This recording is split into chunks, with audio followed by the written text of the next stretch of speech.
बिस्मिल्लाहिर्रहमानिर्रहीम। देखिए, एक हदीस पाक है, हुज़ूर अक़रम सल्लल्लाहु अलैहि वसल्लम का इरशाद है कि ला यलियानी उलुल अरहाम मिनकुम।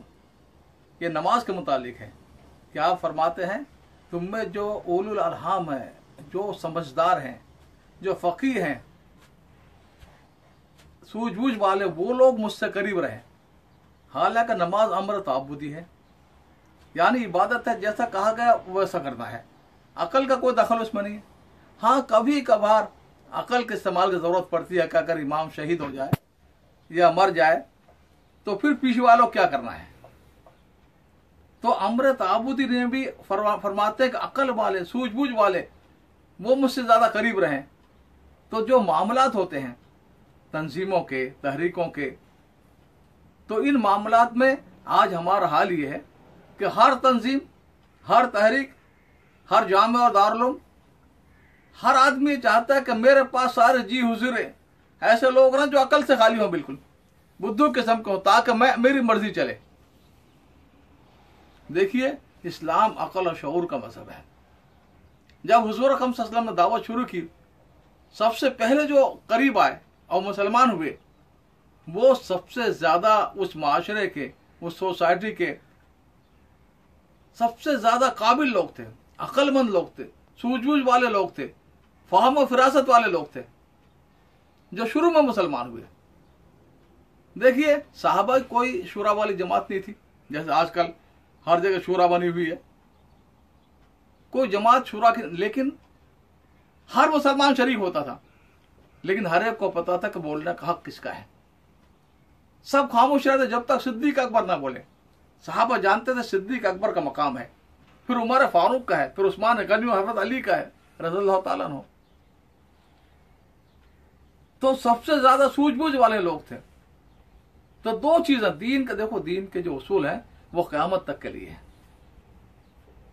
ये तबलीग और दावत का काम ये क्या है, इसे नबियों वाला काम कहा जाता है, यानी वो करना जो नबियों ने किया, जो हुजूर ने किया।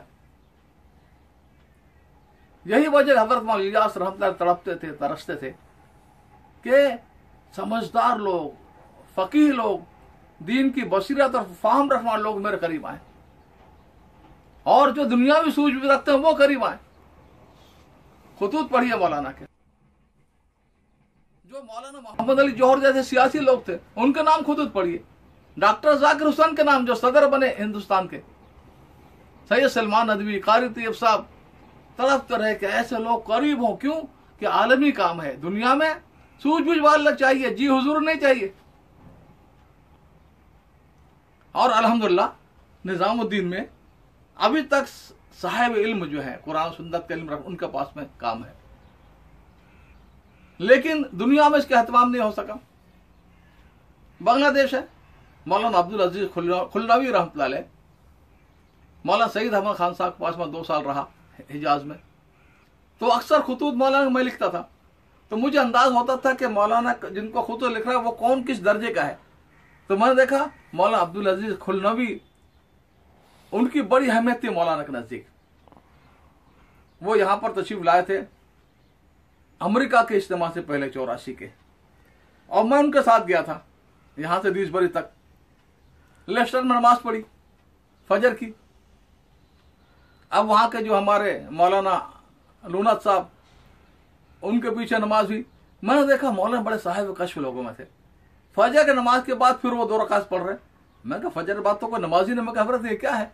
फरमाया मैंने नमाज दोहरा लिए। मैं कहा क्यों? नमाज तो आप तो जमात से पढ़िए।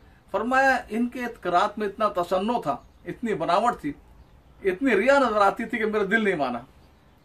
तो वाकई है कि बांग्लादेश में उनके बाद कोई अमीर नहीं मिला। वो साहिब इल्म थे, फिरासत वाले थे, खुलना के थे। उनका इंतकाल अमेरिका के इज्तिमा के बाद उनका इंतकाल हो गया, तकरीबन इंतकाल को बड़ा जमाना हो गया, बहुत अरसा गुजर गया। पाकिस्तान का ये हाल है। पाकिस्तान में ये बाबू साहबान और भाई साहबान उलमा और अहले फिरासत को, अहले इल्म को करीब नहीं आने दिया वहां पर। यही वजह, इतना काम, इतनी कुर्बानियां, लेकिन सोसाइटी पर असरात बहुत कम है। बस अल्लाह हयात लंबी करे हमारे हाजी साहब की, हाजी अब्दुल वहाब दामद बरकातुहुम की, इनके बाद तो मुझे बिल्कुल ऐसा मालूम होता है कि पूरी तरह पर एक तबाही आ जाएगी, खून की नदियां बह जाएगी, क्योंकि इनके पास जो लोग इस किस्म के जमा हो ही नहीं सके।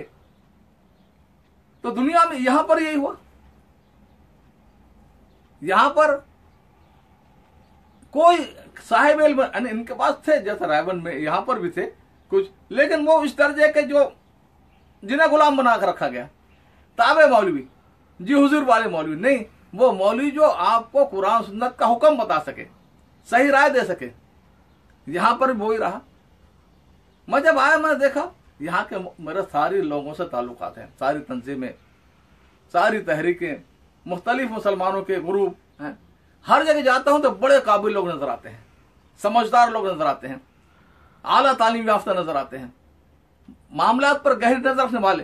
तबलीग में चाहे डीसबरी के मशवरे में जाऊं या लंदन की मरकज के मशवरे में, अब इनको देखो अंदाज होता है कि उन बेचारों को कुछ पता ही नहीं, ना दीन का ना दुनिया का, ऊपर का खाना बिल्कुल खाली है, अकल से बिल्कुल कोरे हैं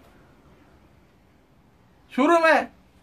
अब ये हरकतें जो होती थी तो मुझे पढ़े लिखे बड़े बड़े लोग जैसे अखबारात के एडिटर साहबान हैं और बहुत ही काबिल मुसलमानों के रहनुमा कि तबलीग वाले क्या कर रहे हैं, अब मैं क्या जवाब देता हूं उनको।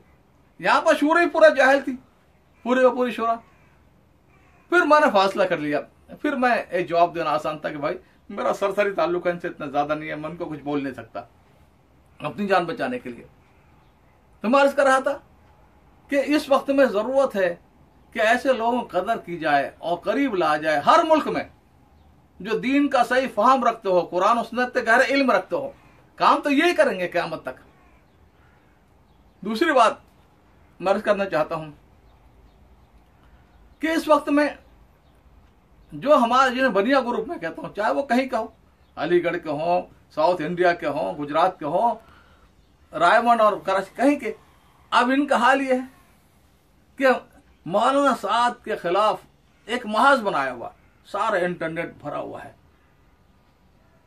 फेसबुक है, यूट्यूब है, व्हाट्सएप है, अखबारात के सफ़े के सफ़े। भाई ये क्या हरकत है?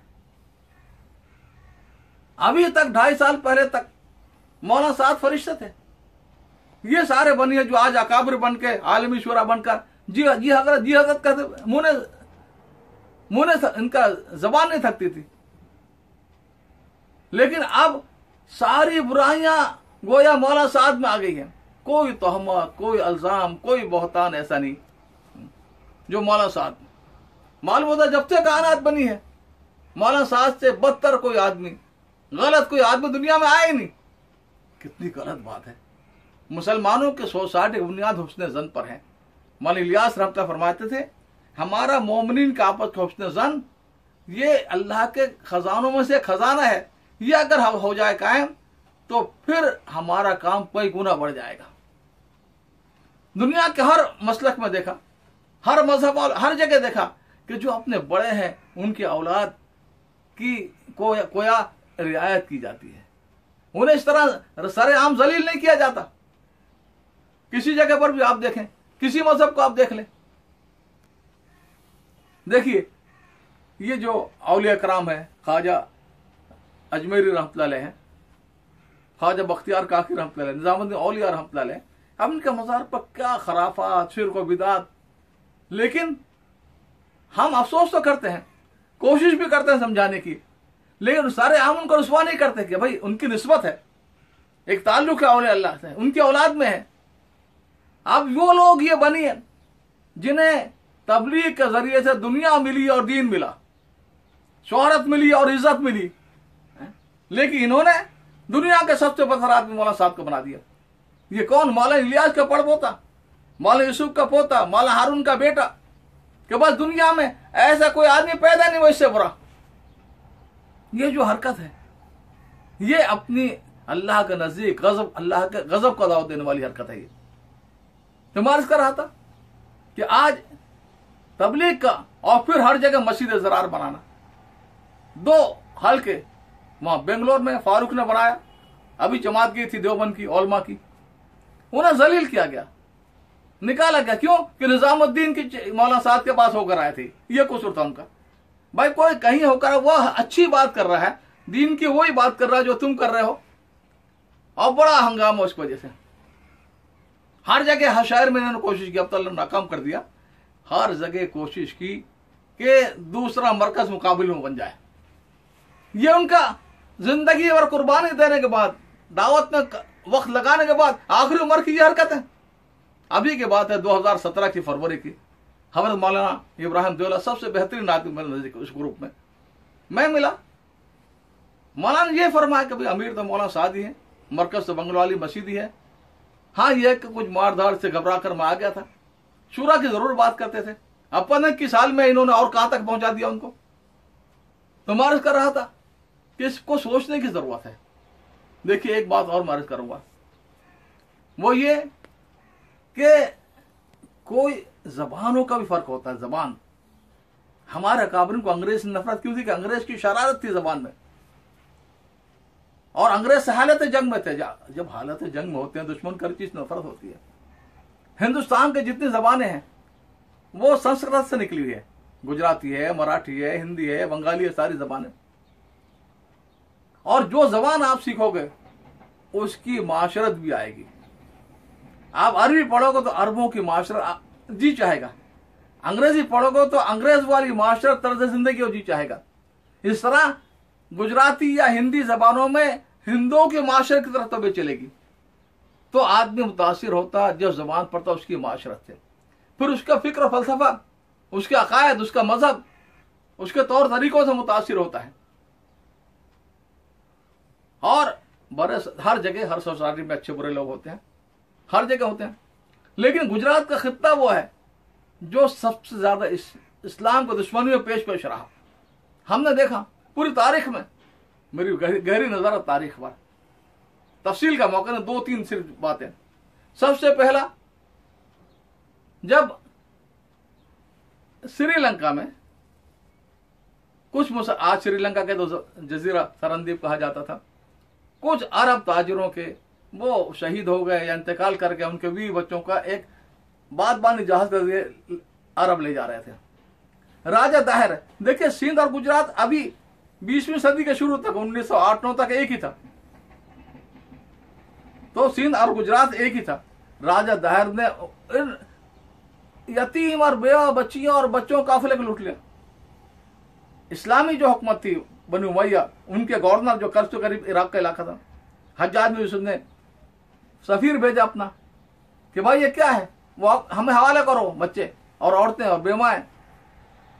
तो राजा दाहिर कहता कि हमारा उस पर जोर नहीं है, हमारे काबू में नहीं है। हालांकि जब मोहम्मद बिन कासिम आए, वो लंबी दास्तान है, तो इसी के जेल से निकले राजा दाहिर के। तो ये गुजराती पहला। और खैर मैं तारीख के वाकयात में नहीं जाता, तो ये पहला टकराव भी इस्लाम दुश्मनी का मुजाहरा इन गुजरात वालों ने किया। फिर और आ जाए, हुकूमत जब इस्लाम की कायम हो गई शहाबुद्दीन गौरी के दौर से, उसके बाद में खिलजी दौर आया। खिलजी, अलाउद्दीन खिलजी बड़ा बाजबरूत हुक्मरान, जिसने पूरा मावर यानी आखिरी सिरे तक राजकुमारी तक फतह किया था, कोई नहीं कर सका उसके बाद में। अब उसका वजीर, उसका सिपहसालार मलिक काफूर गुजराती बन गया और आहिस्ता से इख्तियारात ले लिए। जब अलाउद्दीन खिलजी ज़ईफ हुए और अर्ज़ल उम्र में पहुंचे, तो उसको ऐसी खिलानी शुरू की दवाएं कि जिससे वो पागल हो जाए। और उसके बाद में क्या किया कि शाही खानदान के जो शहजादे थे, खिजर खान है और शादाब खान है, और उनको कत्ल करा दिया कान भर भर के अलाउद्दीन के। और उसके बाद कोशिश की कि हालांकि बज़ाहिर मुसलमान बना हुआ था, और उसके बाद सबसे छोटा बेटा जो ना समझता उसको बिठा दिया। फिर खुसरो खान, ये गुजराती, ये वहां पर वजीर बन गया। और उसके बाद उन्होंने राम राज कायम करने के लिए सारे गुजराती कौम को लेकर आए वहां पर। तारीख पढ़े आप, फरिश्ते की पढ़े, बर्नी की पढ़े, आप सारी तारीख मुंतखब तारीख पढ़े। ऐसा सख्त दौर आ गया था कि दिल्ली में मसाजिद